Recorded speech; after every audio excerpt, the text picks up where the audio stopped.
I'm a 30-year-old woman named Claire, and for as long as I can remember, my cousin Tessa has treated my life like material for her own amusement. We grew up close, same schools, same family gatherings, same people comparing us. Where I was quiet, she was dramatic. Where I tried to stay out of trouble, she found ways to create it and somehow make it entertaining. When we were teenagers, she learned the power of a rumor. I took a semester off college after a bad breakup. It was supposed to be time to regroup, figure out my next step. Tessa turned it into a story that I'd been in rehab. She told friends, family, even hinted it at church. The story spread faster than anything I could control, and for years that whisper followed me. At a family barbecue one summer, my aunt mentioned it loudly enough that a few neighbors turned their heads. Tessa laughed, pretending it was an inside joke. I remember standing there holding a plate of food, realizing I'd never really get to correct the record without looking defensive. So I worked harder. I finished college, started a marketing firm, built my own clients, and made sure my name stood for competence and professionalism. Then, years later, Tessa came back into my life as if nothing had ever happened. She called one day, said she was looking for her first real job and could use some guidance. I should have ignored the message, but I helped her. I edited her resume, introduced her to a few contacts, even vouched for her once. I told myself it was maturity. She called it family. For a while, things were quiet. She landed a job in community outreach. I'd see her tagged in charity posts and thought maybe she'd changed. Then small comments started again. At a networking mixer, someone mentioned she'd joked that I had a history of breakdowns. Another said she implied I was hard to work with. I brushed it off until one of my long-term clients ended our contract. The reason? Concerns about my emotional reliability. That was when I confronted her in person. I met her for lunch, laid everything out calmly. She smirked and said people believe what they want. That was all. I should have left then, but I tried one last time to get the family involved. My mother begged me to let it go for the sake of peace. My aunt defended Tessa, saying I was overreacting. And Tessa, she just smiled and told everyone I was being sensitive. A week later, she posted an old photo of me fainting at a college party with the caption, "Some people can't handle life." It hit a private forum that several of my clients were part of. I didn't even know until one of them sent me a screenshot asking if I was okay. That single post cost me another contract and several silent withdrawals. I released one professional statement, short, factual, nothing emotional, just clarifying that the incident in question was a medical episode, not what she implied. It didn't stop the whispers, but it stopped me from staying quiet. That night, I sat in front of my computer, scrolling through her old posts, photos, and public mentions. For the first time, I realized I didn't need to defend myself anymore. Tessa had made a career out of other people's mistakes while burying her own. She'd built her reputation on a clean image that wasn't real. I decided I was done being the polite cousin who let her get away with it. Instead of another confrontation, I started collecting screenshots, public records, archived posts, employment histories. Every contradiction she'd ever left behind online. I didn't plan revenge. I planned accountability. Every document I found was already public. I just organized it. Every photo she deleted was still sitting in an old tag somewhere. Every story she told about me had a timeline that could be disproven. When I was done, I had a folder labeled proof. Not to use recklessly, not to humiliate her, just to make sure that when she tried to drag my name again, the truth would speak first. And as it turned out, I didn't even need to lift a finger. All it took was one person, someone we both knew, to stumble on the right piece of that truth. That was the start of everything that followed. The folder I'd built sat on my desktop for weeks before I touched it again. I didn't plan to use it, but when Tessa's gossip started creeping into my work again, I opened it back up. Every screenshot, every record, every tag was time-stamped and traceable. It wasn't about revenge anymore. It was about making sure that truth didn't get lost under her noise. I began with her college years. Back then, she posted everything online, party photos, bragging captions, and half-deleted rants when people crossed her. A lot had vanished, but old tags never really die. I searched archived versions of her pages and found photos of nights she'd tried to erase, her holding a client folder in one hand and a cocktail in the other during her internship at a local firm. That caught my attention. I remembered the company. With a little digging, I found an old coworker of hers through public LinkedIn posts. He'd once written a vague comment about a confidentiality breach that nearly cost them a contract. The company never named names, but his comment tagged her directly. Screenshots, archived timestamps, and a bit of context built a clear picture. She'd been fired for leaking client material. She'd simply scrubbed it from her resume and moved on. Next, I ran a basic public record search. It's amazing how much shows up when you know where to look. There it was, a small claims court filing for unpaid rent and property damage from an old apartment. The judgment wasn't massive, but it painted a consistent story, carelessness hidden behind confidence. This mattered now more than ever because Tessa had positioned herself as a community outreach manager, the face of local trust and ethics. She'd even announced her intention to run for a community board seat, one that reviewed neighborhood grant budgets and compliance policies. The irony practically wrote itself. Around that time, an old college friend, Maria, called me. She'd been at an event where Tessa told people that I'd lied about my qualifications and that my degree was barely legitimate. Maria knew better, but wanted me to be aware. I didn't argue. I just went home, opened my office drawer, and gathered every certificate, transcript, and reference letter I'd ever earned. I scanned them all, stored them in the same folder, and renamed it Archive A. That night, I sent Tessa one email. Short, polite, professional. I asked her not to discuss me in any context, personal or professional. No threats, no emotions, just documentation. She never replied. Instead, Maria later told me that Tessa bragged to her friends that I was still jealous. That was fine. I wasn't the one talking. A few days later, I made a simple post on my professional page. Nothing specific, just a short reflection about how accountability builds real trust, while appearances fade. It got a normal amount of engagement from clients and colleagues, but within hours, Tessa posted her own vague message about jealous people who can't stand to see others succeed. Her friends flooded her comments with hearts and encouragement. None of them realized she'd just drawn a line connecting herself to the conversation I never mentioned her in. By the weekend, my aunt called me out of nowhere, accusing me of attacking family online. I told her once that facts weren't attacks and ended the call. After that, I didn't respond to any of their messages. Silence, I learned, was the sharpest form of response. And silence worked. Tessa's posts grew longer, angrier, and more defensive. Each one exposed a little more about her side of things, who she'd lied to, what she'd covered up. She started sharing motivational quotes about resilience against haters, and in between those, liked comments from people asking about the rumors she'd once spread about me. The more she posted, the less controlled she looked. When her community board nomination became official, the announcement went public on the local government site.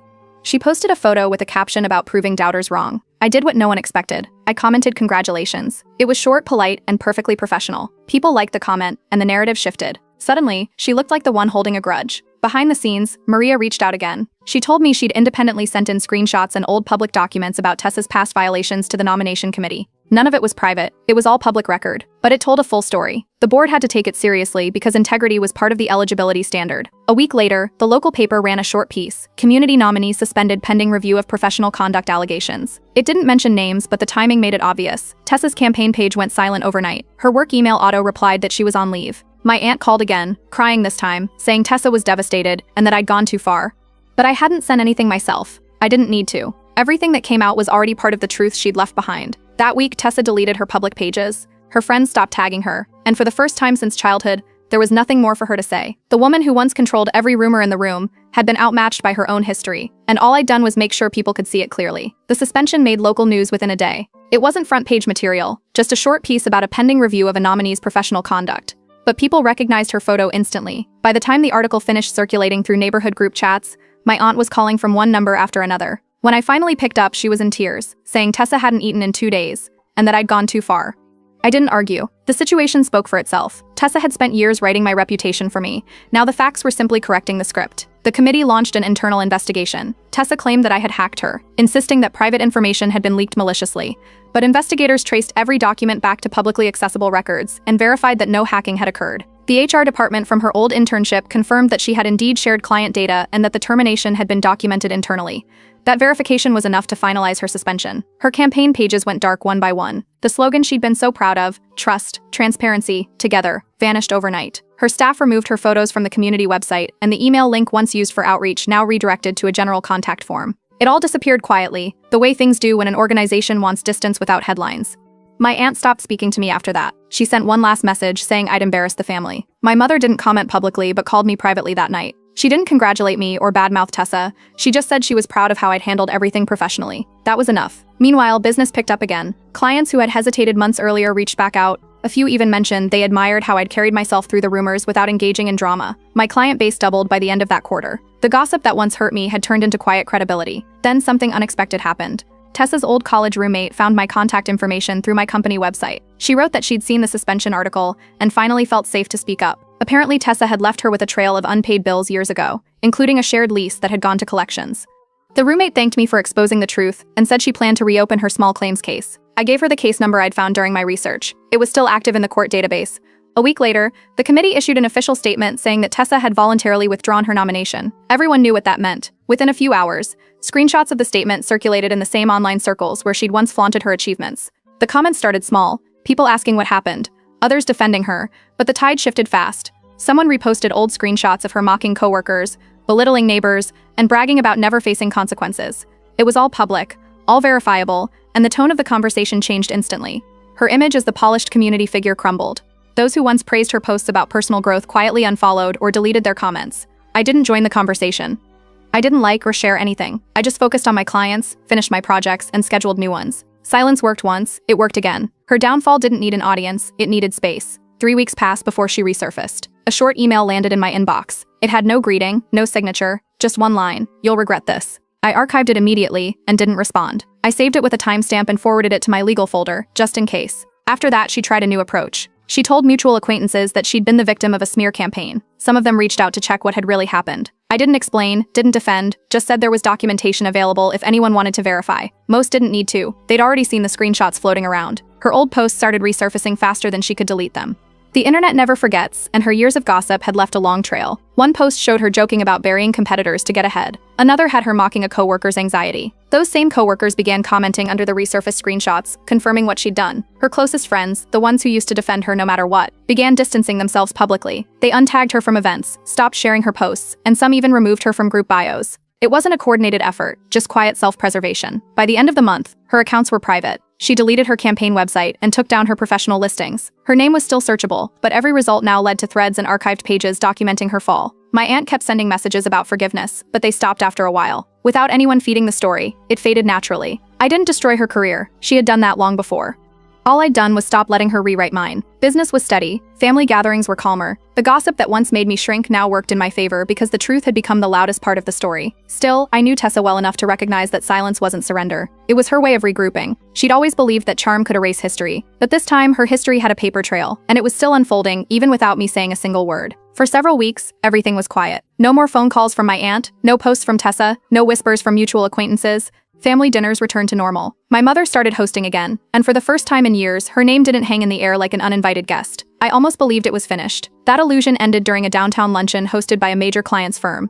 It was a networking event filled with familiar faces, sponsors, and introductions. Across the room, I spotted Tessa. She was sitting confidently beside the regional director of a public relations company, one of my client's direct competitors. She looked polished, laughing as if nothing had ever happened. The sight wasn't shocking, but it was calculated. She wanted to be seen. 2 days later, my inbox pinged with a message from one of my clients. The email asked if I had joined forces with Tessa's new firm. Apparently, she'd used our family connection to sound more credible, implying that we were working on collaborative projects. I replied immediately, clarifying that there was no professional association whatsoever, and copied my legal advisor to the thread. I made sure my records were clear, every message archived. The same client followed up privately. During a recent meeting, Tessa had casually mentioned my supposed emotional instability, the exact rumor she'd planted years earlier.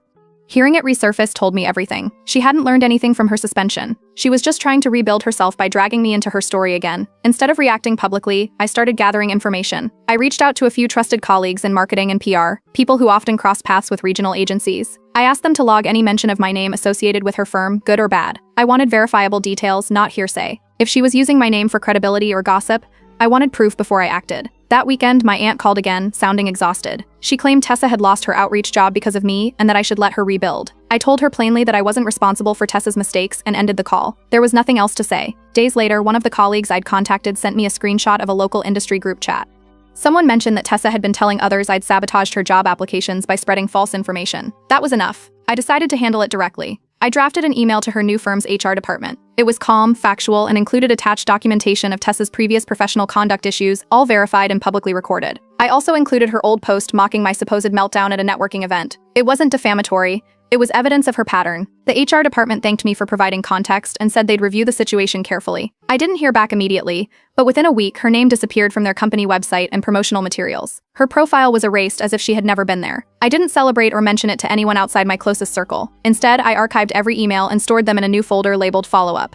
Quiet documentation had always worked better than confrontation. A few days later, Maria called. She had mutual contacts within that firm and confirmed what happened. Tessa's dismissal had included a note about breach of confidentiality and reputational risk. It was almost identical to what had happened years ago during her first internship. Once again, her downfall wasn't my doing, it was her own lack of restraint. She simply couldn't stop using other people's reputations as stepping stones. The difference this time was that no one was willing to ignore it anymore. Word spread through professional circles faster than any formal announcement. Industry contacts began referring to her as a risk. A few companies quietly blacklisted her after internal reviews of her work. She had built her career on charm and manipulation, but now her name had become a warning label. Even local event organizers began to notice. At conferences and charity mixers, I overheard people referencing her indirectly, describing someone who couldn't stay out of her own mess.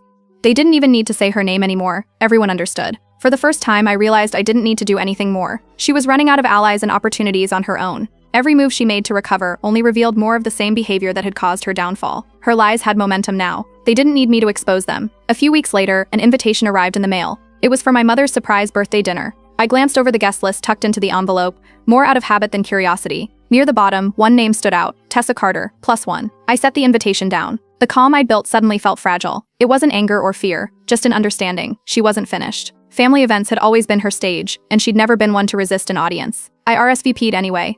If she wanted a performance, she'd find there was nothing left to act out. But I knew the quiet wasn't going to last much longer. My mother's birthday dinner was at a quiet restaurant downtown, the kind of place that made everyone lower their voices. I arrived a few minutes late and saw my family already seated near the back. Tessa sat at the far end of the table, wearing a bright red dress and a smile that looked rehearsed. The moment she saw me, she waved like we were old friends who hadn't spoken in years for no reason at all.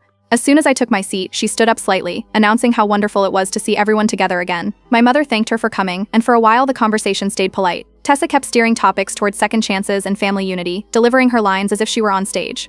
When dessert menus came out, she shifted gears. She started talking about integrity in business, and how important transparency is when you work with clients. Her tone was sweet, but every example she gave sounded uncomfortably close to my own experiences. No one said anything until she mentioned people who hide legal problems instead of facing them. Her gaze landed squarely on me. The table went quiet for a few seconds. I didn't flinch or look away. I asked her, clearly, if she was talking about something specific. She smiled and claimed it was just a general point. Conversation moved on, but the performance had already done what she wanted. It left tension hanging in the air. Later that night, as everyone was saying their goodbyes, my cousin's husband, who worked in corporate compliance, pulled me aside. He told me that before dinner started, Tessa had bragged about finding something big that she was going to bring up at the right time. That told me all I needed to know. When I got home, my inbox had an anonymous message waiting. The subject line read, "You can't hide forever." Inside was a scanned document of an old student loan account from over a decade ago, long since paid and closed. There was no message, only the attachment. My lawyer traced the sender's IP address to a residential area 2 streets away from Tessa's neighborhood. It wasn't proof she'd done it herself, but no one else had any reason to dig that deep. I didn't confront her. Instead, I locked down every financial and business account linked to my name. I changed passwords, updated my cybersecurity plan, and informed my insurer that there might be a data breach attempt. The next morning, my lawyer sent out a formal cease and desist notice to multiple recipients, written generally enough not to name anyone but clear enough to make the point. The letter warned against the unauthorized possession or sharing of private financial data. It didn't take long for it to reach her. Within 2 days, my aunt called, furious that I'd threatened Tessa. I told her calmly that personal information should never be used as gossip, then ended the call. I learned that silence worked better than arguments every time. 3 days later, Tessa made her biggest mistake yet. On her public freelance consulting page, she commented under a client post about the importance of honesty in business, adding a line that read, "Some people build entire careers hiding debts and calling it success." She didn't name me, but she didn't need to. I took a screenshot immediately. Within an hour, my lawyer had it, along with her previous anonymous message. I also sent copies to 2 of her former employers, who had contacted me months earlier to confirm details of her past conduct. I didn't post anything publicly, didn't react online. Everything went into documented files. A week later, Maria called to tell me what happened next. 2 of Tessa's freelance clients had terminated their contracts with her after verifying the post. They didn't want their brand associated with anyone hinting at personal attacks online. One of them even mentioned that they'd found her name connected to the committee suspension through archived articles. From that point on, her pattern was undeniable. Every time she tried to undermine someone, she exposed herself instead. She'd post something suggestive, people would investigate, and another piece of her past would come to light. It wasn't rumor anymore. It was documented behavior visible to anyone who cared to look. Family gatherings started to get awkward for her after that. A few relatives quietly admitted that they didn't want to invite her to events anymore because things always turned messy. Even my aunt stopped defending her as loudly as before.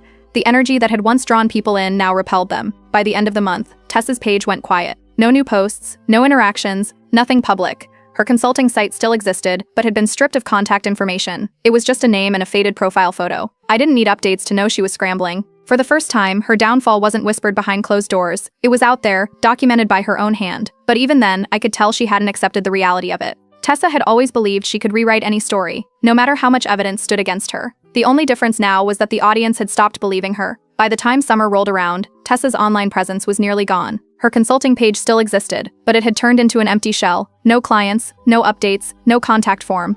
Everyone who had once defended her now avoided mentioning her altogether. It might have ended there if she hadn't tried to use my name one last time. A client of mine hosted a regional networking event in late June, and my firm was listed as one of the sponsors. The event drew local business owners, representatives, and media figures. When I arrived, the organizer pulled me aside, holding a registration form. Someone had tried to check in using my company's name and credentials. The name on the badge was Tessa Carter. She'd even listed herself as a guest consultant for Claire Marketing Solutions. Security located her near the entrance during open registration. She wore a blazer identical to mine and tried to act like she belonged, taking advantage of the event's name-only check-in process. The organizer handled it discreetly, escorted her outside without a scene, but by then several people had noticed. The next day, the event coordinator sent an official incident report documenting the impersonation attempt. I added it to my legal folder. Later that week, I received an email from a local PR agency. They'd been contacted by Tessa a month earlier, pitching herself as a subcontractor for shared clients between our firms. When they ran a background check, the first thing that appeared was the committee's suspension statement and her deleted business pages. They forwarded me her email for verification, and the subject line read, "Rebranding and rebuilding with family partnership." It was another attempt to use my name for credibility. I replied professionally, confirming that we had no connection and included the event report for clarity. That closed that door for good. My aunt tried to reach me again after that. She left several voicemails saying Tessa had been going through a hard time and needed help rebuilding. I didn't respond. A few days later, my mother forwarded me a message from a family group chat. Tessa had posted a long note, claiming she was taking time away to focus on healing and asking everyone to forgive the past. The same day, one of my contacts sent me a screenshot from a freelance forum. Tessa had launched yet another venture, this time under a slightly altered version of her name, TC Consulting, offering reputation management services. The irony wasn't lost on anyone. Her profile listed glowing, self-written testimonials and a promise to help professionals rebuild after defamation. But she made a mistake in her promotional materials. She used a stock photo of a client meeting that featured a visible company logo, one belonging to a firm I actually worked with. I forwarded the screenshot to the firm's owner. Within hours, the listing was taken down. Soon after, I learned that she'd applied for an official certification through a regional business association to make her new company look legitimate.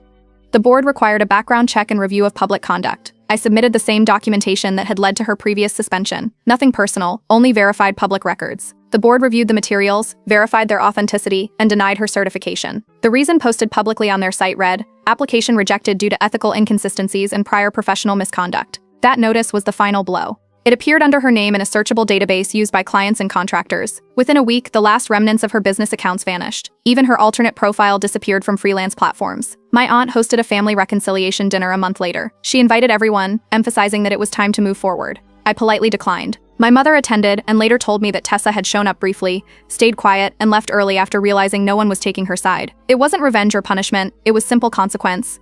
Meanwhile, my own work reached new levels of success. The same magazine that once featured Tessa's charity campaigns published an article about ethical marketing leadership, naming my firm as a model for transparency. Several clients mentioned that they'd chosen me because they'd heard how gracefully I handled family challenges.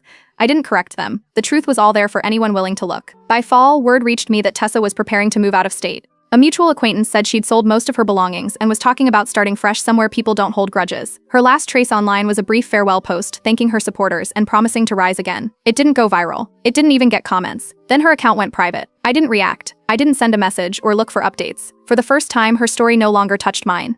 Her pattern had finally collapsed under its own weight, and there was nothing left for me to protect. Family gatherings became simple again. No whispered questions, no explanations. My mother stopped worrying about appearances, and my aunt eventually stopped bringing up Tessa altogether. The silence around her name became permanent. One evening, as I left my office, I passed the coffee shop where we used to meet for professional advice years ago. The owner told me she'd heard Tessa's apartment had been rented out and that her old mailbox had stacks of unopened letters still inside. It sounded like an ending, not dramatic, just final. Looking back, there wasn't a single moment that ended things between us. It happened slowly, through consequences, not conflict. She lost her reputation trying to rebuild it on lies, and I regained mine by staying quiet and factual. There were no apologies, no dramatic confrontations, no closure speech, just distance. And for the first time in years, it was enough. A full year passed without a single mention of Tessa. Her name didn't come up at family dinners. Her social media account stayed silent, and my aunt quietly stopped bringing her into conversations. My firm had grown steadily during that time.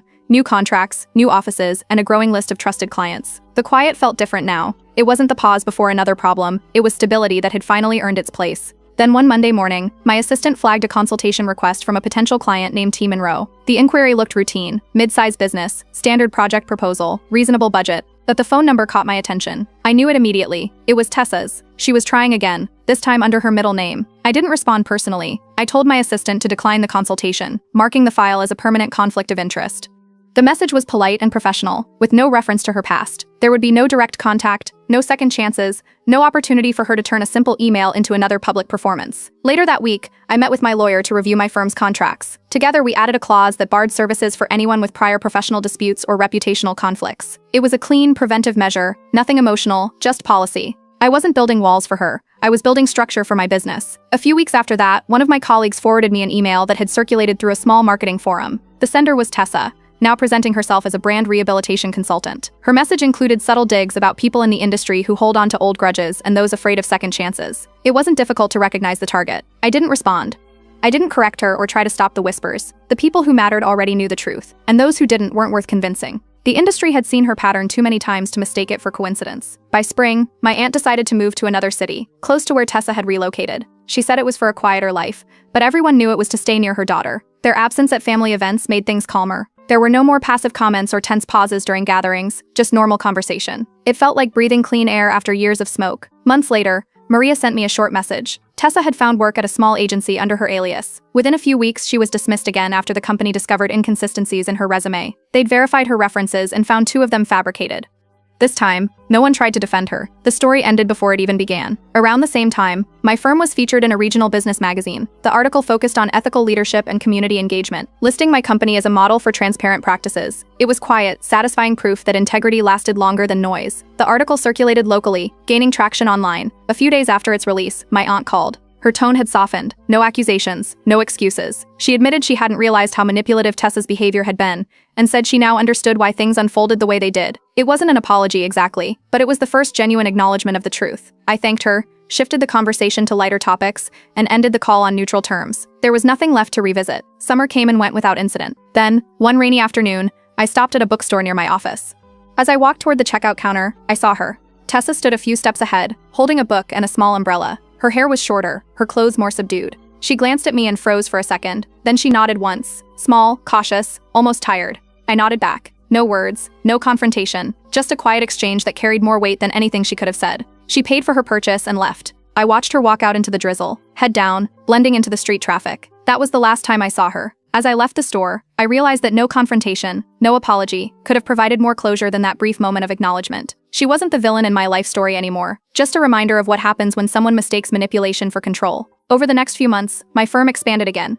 I hired new staff, took on bigger projects, and partnered with charities for mentorship programs. Every success carried a trace of the lessons she'd unwillingly taught me: how to build boundaries, how to document everything, and how to keep moving without seeking validation. In the end, there was no dramatic conclusion, no public reckoning, no final argument, just quiet distance that stayed permanent. She continued to move from place to place, always chasing a reputation that could never be repaired. I continued to build a life where hers no longer intersected mine. The truth had done its work a long time ago. All that remained was perspective. I hadn't won by exposing her or proving anything. I'd won by refusing to keep playing her game. Everything I built after that, my career, my peace, my stability, stood on the boundaries she forced me to create. And that, more than anything, was the real ending. The story closed, not with revenge or victory, but with silence that finally meant freedom.